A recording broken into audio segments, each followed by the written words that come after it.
The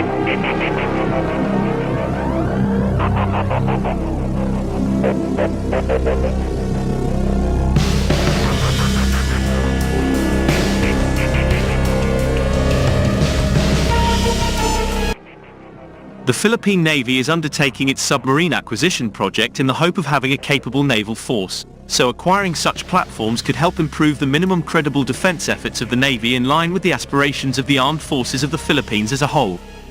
The Philippine Navy is now clearly venturing more into its investment in purchasing submarines from different shipbuilders that gave an offer of their products and service solutions, in which this also put the resolve of not only the capabilities of this service branch of the armed forces of the Philippines, but also to the current government policy of getting the entire military armed up for external defense posture.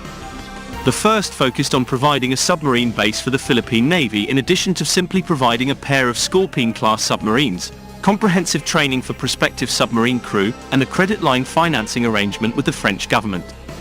The latter comes with its own set of offers that also provides credit line financing, personnel training, and delivery of a pair of DSME-1400PN submarines designed similarly to South Korea's Changbogo-class.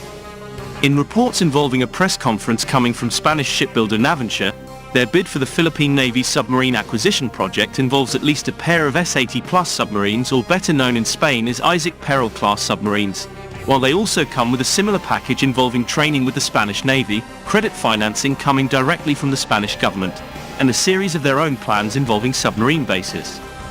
The Armed Forces of the Philippines is currently embarking on its greatest defense modernization package yet, as the Department of National Defense is now setting a budget amounting to around PHP 2 trillion, or $35 billion United States dollars worth of defense package that will definitely boost the entire Philippine military for the upcoming years, with priorities aimed on both the Philippine Air Force and the Philippine Navy as all part of the country's adjusted Re-Horizon 3 phase. This comes as the country's adjusted Re-Horizon 3 phase now being anchored on the comprehensive archipelagic defense concept, whereby the entire armed forces of the Philippines are gearing itself more into projecting its power on areas of concern where the country's national interest and national sovereignty needs the most. This comes at the exact time as the Chinese assertiveness becoming more frequent in the West Philippine Sea. Earlier in the year 2024, it has noted that the revisions Secretary of National Defense Gilberto Teodoro sought on regarding the Horizon 3 phase of the revised AFP modernization program has approved by President Ferdinand Marcos Jr., sticking to the newly formed aforementioned concept that has coined that is in line with the government's external defense posture policy. This led to defense-related developments such as this that are worth checking out.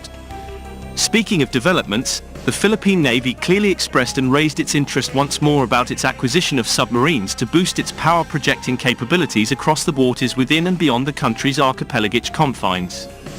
In this statement made by the Navy spokesperson for the West Philippine Sea, he provided a sign that the Naval Service Branch Organization will purchase at least more than one unit of submarine for its fleet.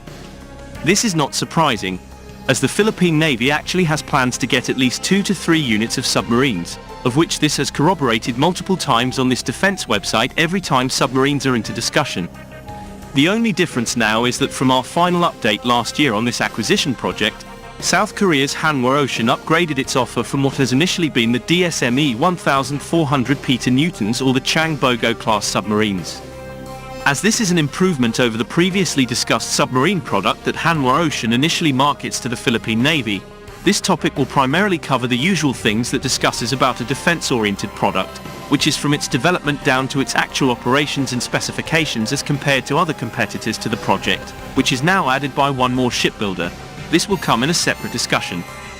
With this, the details provided will help further understand not only the edge and capabilities that this submarine and its shipbuilder have in offering for the Philippine Navy, but also the corporate structure that made Hanwha Ocean became what it is today from an entity once known as Daewoo Shipbuilding and Marine Shipbuilding of South Korea, while covering also its package deal that other shipbuilders also offering, such as training of personnel and a submarine maintenance facility.